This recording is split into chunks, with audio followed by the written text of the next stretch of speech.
Good afternoon and welcome. My name is Eric Charnofsky, and I'm pleased to be here today at First Baptist Church to present some background information for you about today's performance given by the Western Reserve Chorale, directed by David Gilson.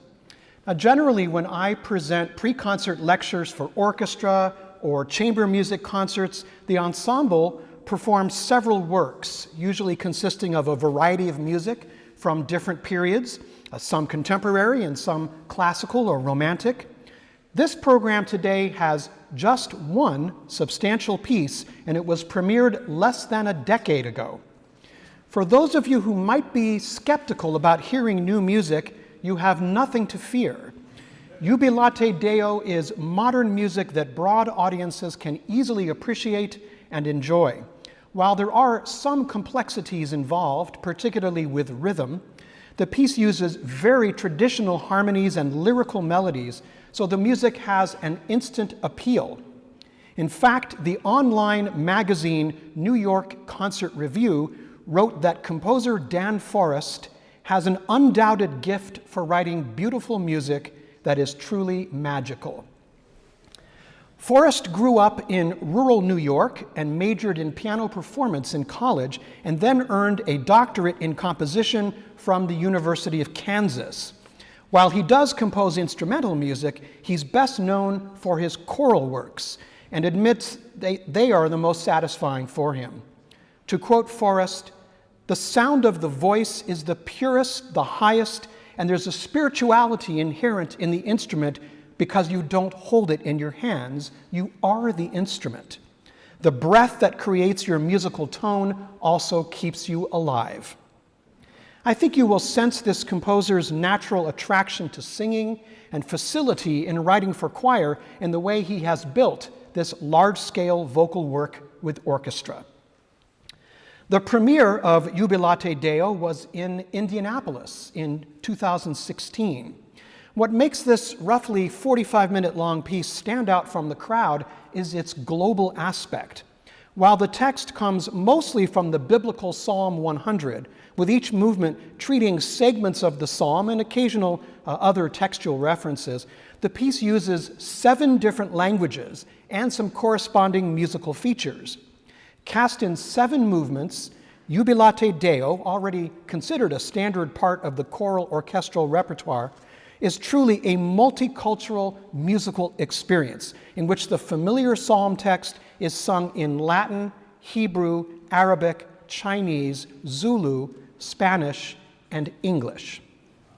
Regarding the power of text and music used together compositionally, Forrest says, "All music says something. The combination of text and music adds up to more than the sum of its parts. I can take a text that might be worth the value of 10 on some scale and set it to music that might be worth the value of 8 on some scale. And when you add that all together and hear a performance, somehow the total is not 18, it's like 26. Where did the extra 8 come from? That mystery is what draws me back." The primary common thread uniting the parts of Jubilate Deo is the text, which expresses the joyful praising of God with a cheerful and glad heart. The psalm speaks of knowing and understanding that the Lord is God, being thankful for him and serving him with gladness. Many composers have set this psalm to music because of its vivid quality and expression of exaltation. By sheer coincidence, today also marks the first day of Pentecost, a Christian festival commemorating the descent of the Holy Spirit on followers of Jesus. Churches celebrate Pentecost by inviting people to share words of encouragement in their native tongue. This originated from a Jewish festival in which flames of fire fell on the people, causing them to speak in languages native to the many nations represented in Jerusalem, and ending with people being saved and baptized. So it's wholly appropriate for a church like First Baptist to host a concert on this very day in which the featured piece expresses its sentiment in multiple languages. Jubilate Deo means rejoice in God. Psalm 100 expresses shouting for joy to the Lord, specifically entreating grateful praise from all the lands. Appropriately, rejoicing and joy are present throughout the music. In the melodic treatment of the text, the spirited nature of the music, and the rhythm, and in particular, its emphasis on syncopation. While syncopation is a rhythmic device used in many different cultures, it's recognizable to Americans because of its prominence in jazz and popular forms of music. I'll point out the effective syncopation in the more rhythmically vibrant segments of Jubilate Deo. And you have a little preview coming from the next room right there. It's important to note that there are several different instrumentation options for this piece, as designated by the composer. The Western Reserve Chorale performance this afternoon will feature a smaller orchestration, though the recording I'm going to share with you is from a performance with a larger orchestra and also a children's chorus, which is optional. Some versions even include a couple of non-Western instruments, like an erhu, but we're keeping things a bit simpler today. The full choir sounds the same in any version, and there are 2 vocal soloists as well. The first movement is titled Jubilate Deo, the same name as the entire piece, and the text is the complete Psalm 100 sung in Latin. Right from the beginning, Forrest introduces us to a rhythmic motive that recurs in several places. It consists of a 2-measure pattern, the first measure in 6/8 time and the second in 9/8, though the rhythms themselves don't exactly correlate to that metric pattern. Here is the motive, which is first presented by the orchestra.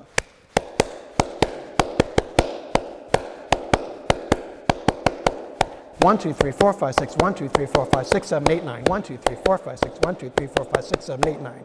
I'm sure the choir rehearsed that a lot. And here it is at the piano in the actual piece.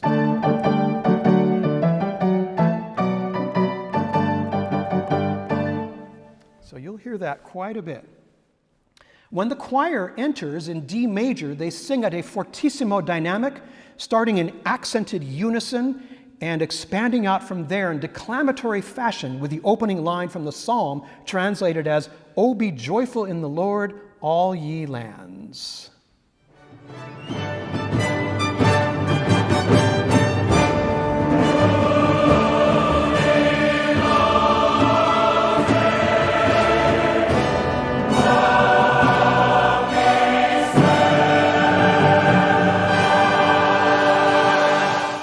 This joyous beginning sets the tone for the entire piece.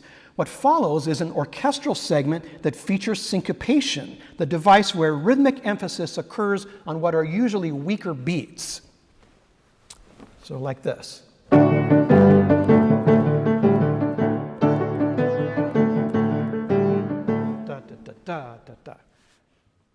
And then to further drive home the joyous nature of the music and the text, Forrest has the sopranos and altos repeat that same opening line, now fully incorporating the syncopated rhythmic pattern.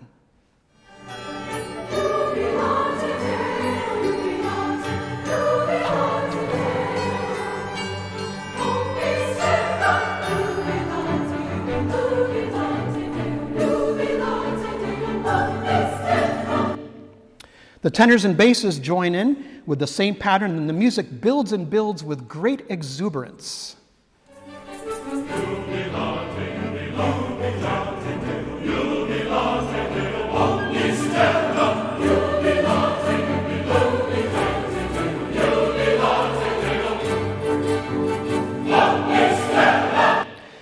The rest of the psalm text is presented with less repetition in a slower and less syncopated fashion, but Forrest continuously has the choir interject the statement, Jubilate Deo, rejoice in God, as though to remind us of its permanence.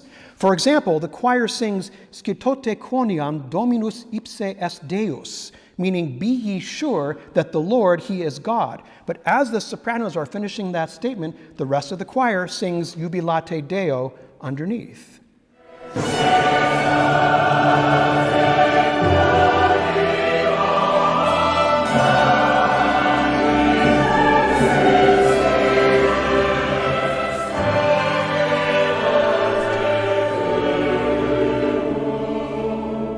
That segment of text, Jubilate Deo, really becomes its own motive. Even just listening for that single word, jubilate, will help you identify how frequently it permeates the movement, even when out of place in the order of the psalm text. There is one much more relaxed segment later in the movement, marked slower, suspended in time in the score. Here the tonality changes to B major and is more gentle with flowing triplet rhythms. The text at this point is quoniam suavis est Dominus in aeterna misericordia eius, meaning, for the Lord is gracious, his mercy is everlasting. This more introspective text, speaking of gratitude and eternity, appropriately carries a different musical aesthetic.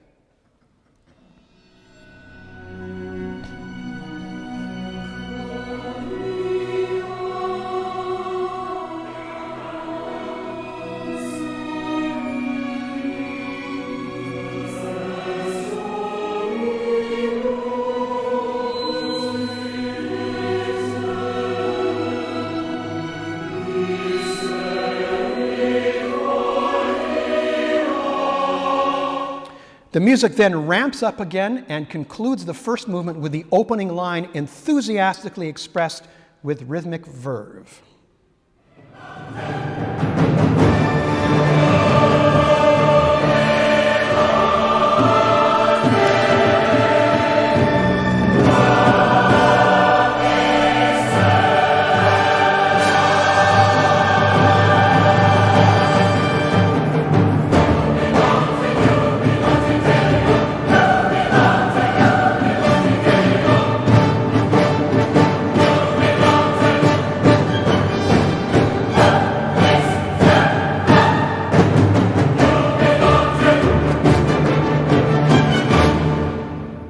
So now that Psalm 100 has already been sung in its entirety, what is left for the composer to do?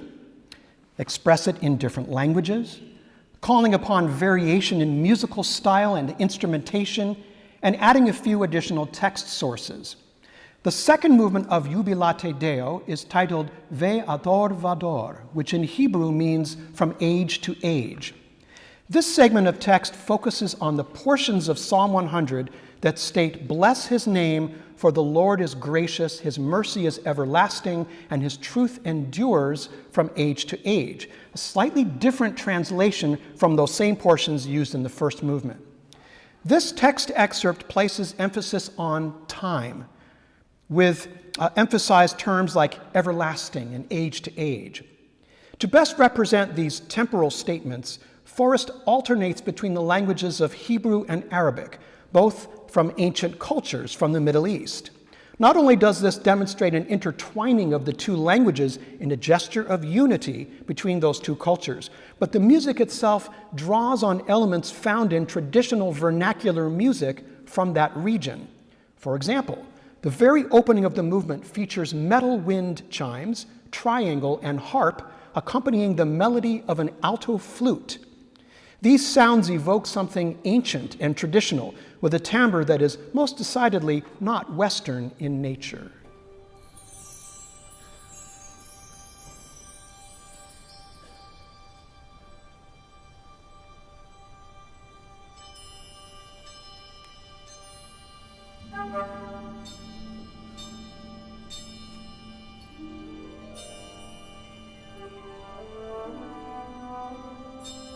That's the alto flute.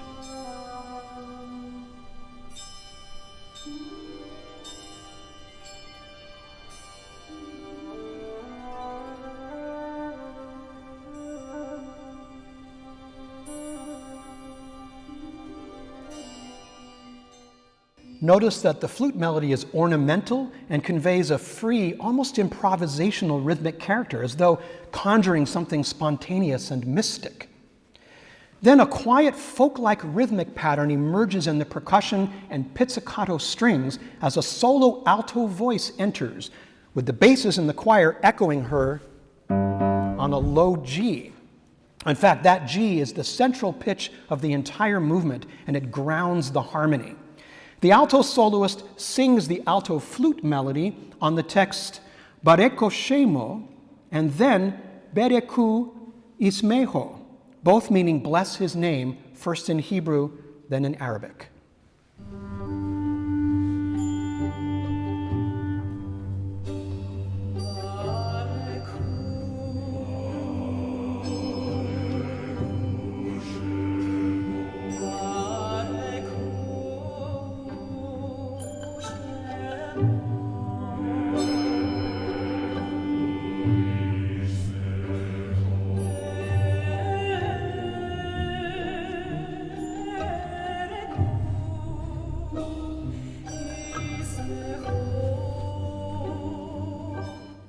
This is almost chant-like and ritualistic in its aesthetic.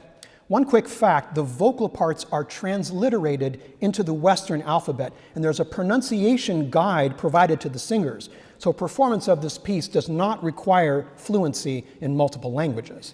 Phew. Another feature of the movement is the use of the Hebrew scale, which is basically a blending of major and minor, but with the second scale degree lowered. So if we have a major scale, typically,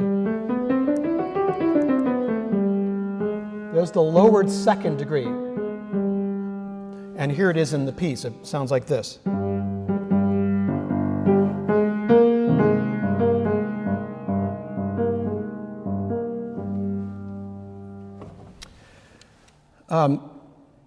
And the text at this point actually translates to "His truth endures."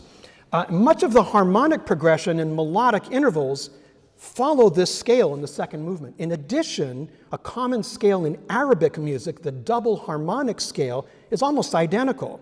So the use of this scale and the interchanging of the two languages show how close these cultures actually are. Did anybody here see the recent production at Cleveland Playhouse of Fiddler on the Roof? A few of you did. I'm sure you're all familiar with the music. Think of the song Tradition. It uses some of the same harmonic and melodic intervals.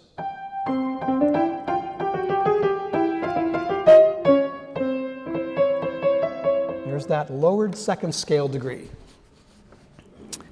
Now the texture gets richer as more of the choir joins in, and then we have a featured soprano soloist alternating with the alto solo, singing the segment, "For the Lord is gracious, his mercy is everlasting." This music here is more Western in style, rather pastoral and romantic.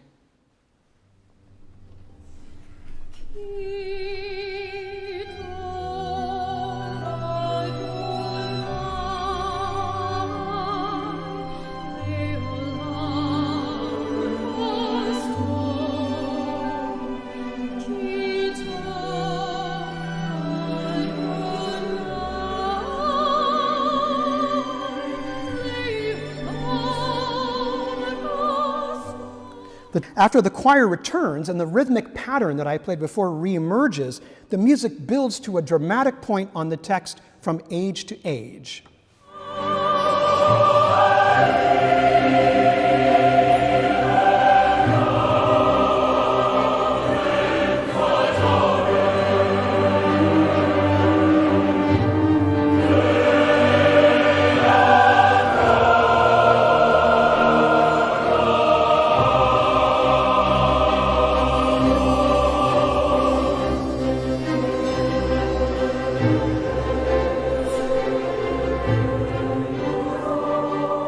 Things then calm down and end softly. Movement 3 uses a portion of Psalm 100 in Mandarin Chinese and also borrows from a very familiar psalm, number 23. Here the music doesn't particularly sound like it's from the Far East, although the full orchestra version does call for the erhu, a Chinese folk instrument, which we won't hear this afternoon.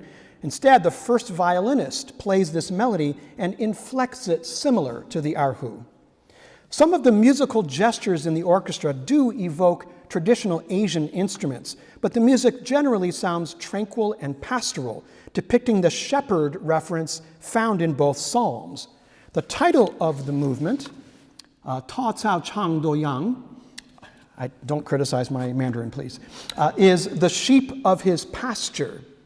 The Psalm 23 is, "The Lord is my shepherd, I shall not want," while the lines from Psalm 100, sung in Chinese, translate to, "It is he that has made us and not we ourselves. we are his people and the sheep of his pasture. So it makes perfect sense for the movement to be slow. It's marked tenderly in the score, simple and idyllic. Here is the opening.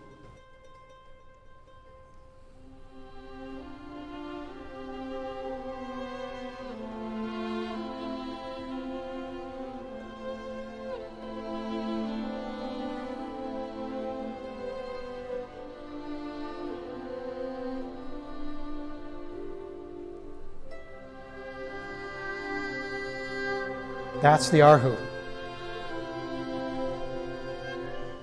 The music has a hymn-like texture, and then the harp gives it a flowing grace. The soprano soloist, singing text from Psalm 100, produces a melodic pattern that starts with moving notes and then features sustained notes. She is joined by the tenors and basses who sing the 23rd psalm. While the music grows and retreats, adding the full choir in the process, it remains relaxed and peaceful throughout. Here is where both the soloist and full choir sing the 23rd psalm text.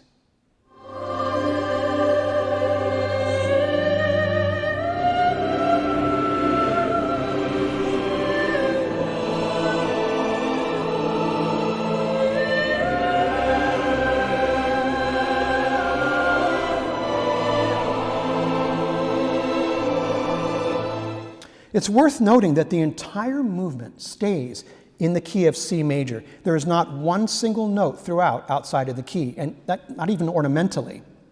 Here's how it concludes.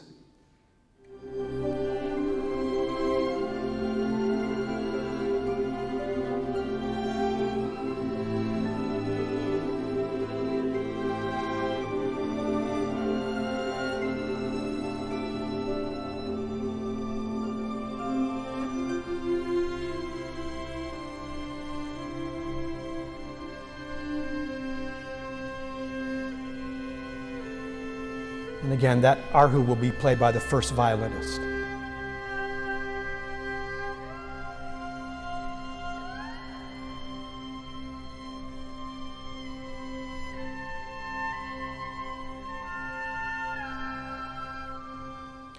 The fourth movement, Ngokujabula, or with great rejoicing, sets a portion of Psalm 100 in Zulu. And the music clearly uses sub-Saharan African vocal and drumming techniques. For this movement, Forrest selected the segment, "Shout with triumph to the Lord, all the earth, serve the Lord with joy, come before his presence with singing, know that the Lord is God." Percussion is in focus here, particularly hand drums like the Congo and the West African djembe, marimba, and a type of shaker similar to a gourd, all instruments with African origins. The choir begins by reiterating Jubilate omnis terra before singing in Zulu. What you'll hear often is the word amahubo, referencing the Book of Psalms, and the singers are instructed to sing that word like a shout, with the last pitch trailing down. Amahubo! In fact, the score carries the instruction this movement should be sung with African folk feel, bright tone, and great energy. Singers should freely move to the music.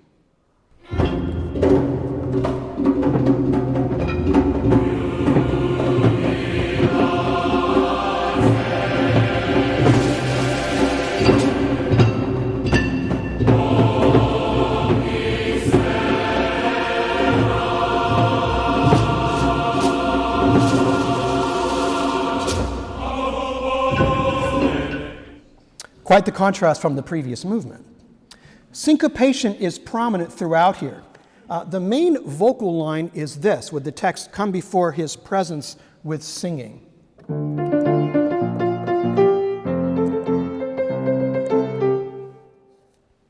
And syncopation is particularly in focus with great rejoicing on those words, Ngokujabula.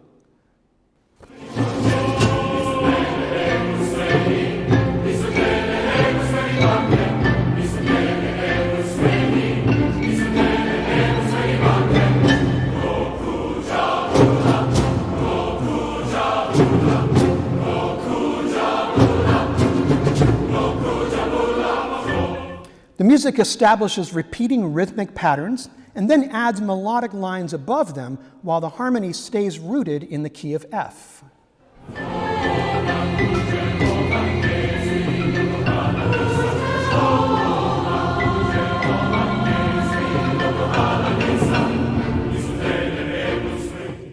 Much of the harmony in this movement features what's called a minor pentatonic scale, 5-note scale, a foundational scale in music of sub-Saharan Africa.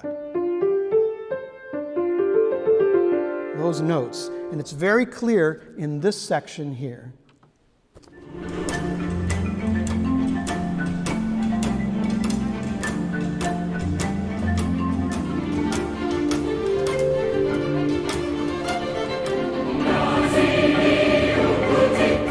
There the text is, "Know that the Lord is God," and the choral parts are more linear and syllabic, as though making an emphatic declaration. This fourth movement is without question the most joyous and energetic of the entire piece.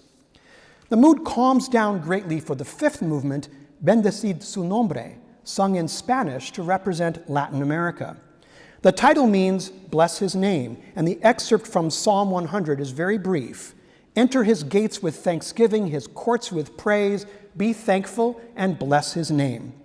Similar to the third movement, the fifth is delicate and peaceful. The score is marked gently with joy and childlike innocence. And the melody, as introduced by the solo soprano, is rhythmically and melodically almost like a children's song. Her instruction in the score is to be sung by a light, clear voice, may be sung straight or with a bit of folk-free feel, a clear indication of the innocent nature of the vocal writing style. The orchestration in the full ensemble version, which we won't hear today, does feature a gentle guitar, a nod to the Latin American folk tradition, along with the piccolo, a delicate glockenspiel, and an instrument called a rain stick, originally from Chile.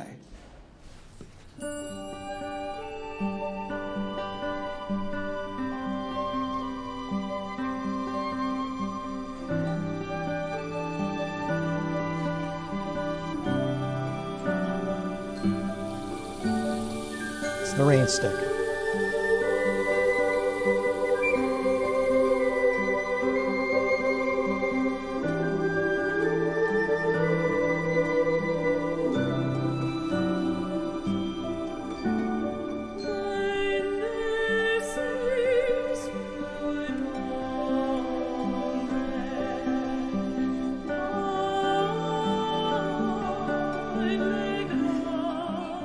When the full choir enters, they sing portions of the text overlapping with each other, as though a child is being soothed by two parents.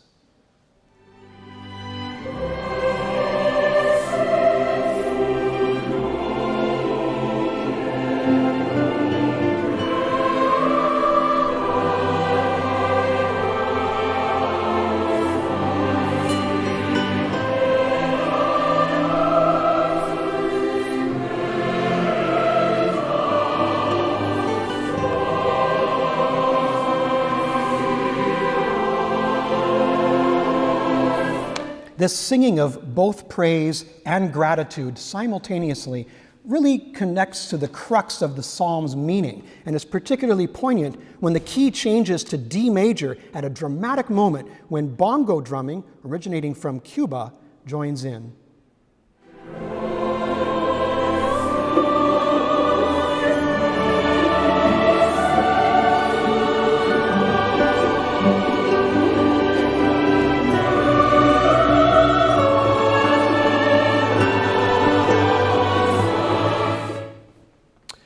The movement concludes at a dramatic moment and then kind of relaxes and ends very gracefully. But the sixth movement is a bit different because it doesn't have much text at all. The choir sings on an aw vowel, which then transforms into Alleluia, a universal word of praise.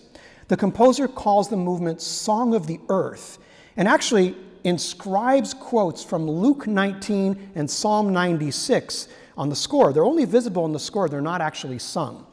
If these were silent, the rocks would cry out, Let the earth rejoice, let the fields be jubilant and everything in them. Let all the trees of the forest sing for you. The music is gentle through much of the movement as it depicts the earth itself singing. Here's a short excerpt.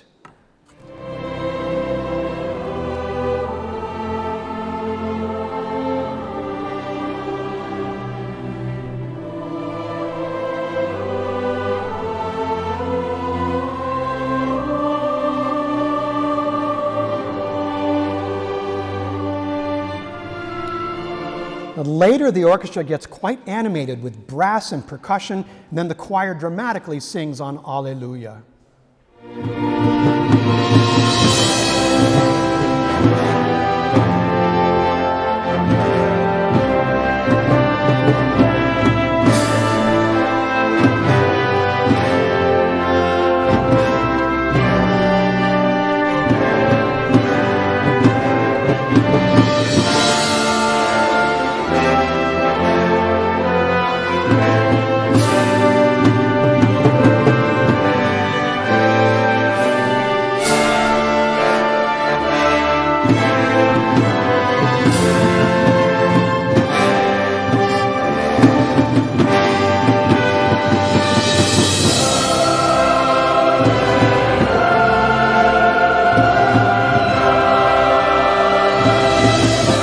The music leads directly into the final movement titled Omnis Terra. Here the text alternates between Latin and English, with the Latin reiterating, all the earth rejoice, all the earth praise, all the earth rejoice in God. And the text sung in English is, sing for joy, dance in gladness, shout for joy, all the earth. This movement is essentially a summary of what's come before, with direct quotations of earlier movements while featuring a perpetual rhythmic pulse.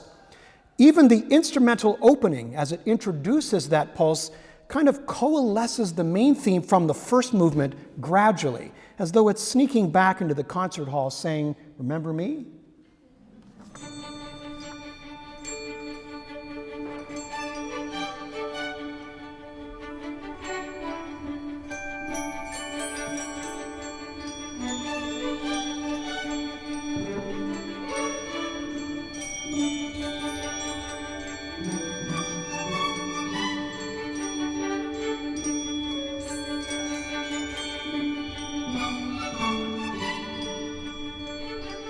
Lots of ringing bells and crotales give it a magical sound. Then the choir enters in Latin, very similar to the beginning of the piece, only in a different metric feel. So at the beginning of the piece, it sounded like this. And here it sounds like this.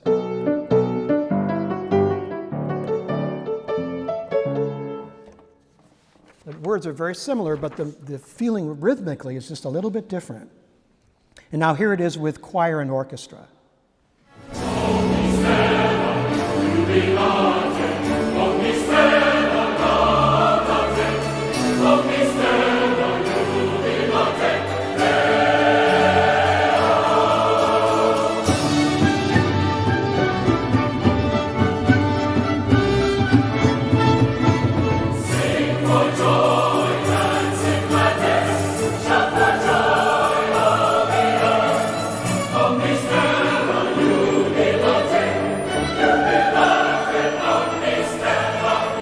The most clearly obvious thematic recall that happens is this one, where the music transitions from quoting movement 6's Alleluia material to quoting movement 4's expression of joy in Zulu.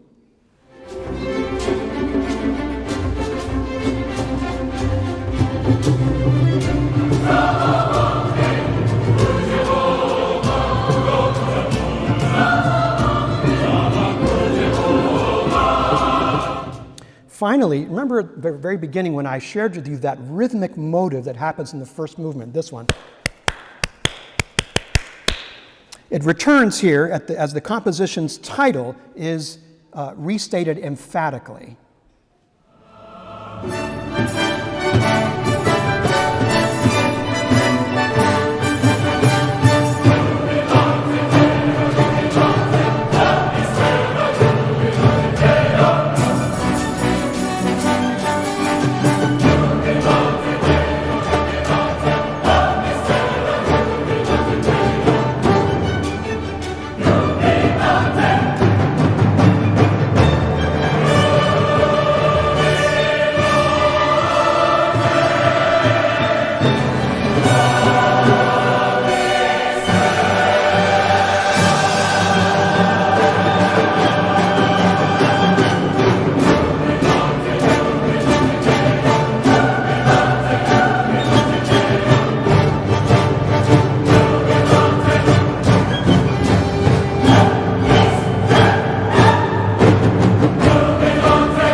the syncopation feel is again front and center in this closing material. Jubilate Deo, Rejoice in God, a substantial and unforgettable major work for chorus and orchestra by Dan Forrest, one that linguistically and musically bridges world cultures and unites them in one clear voice, providing a message of harmony. This is something our world desperately needs more than ever. And it is gloriously expressed in this composition I'm sure you will find thrilling. Thank you for listening. Thank you. Thank you.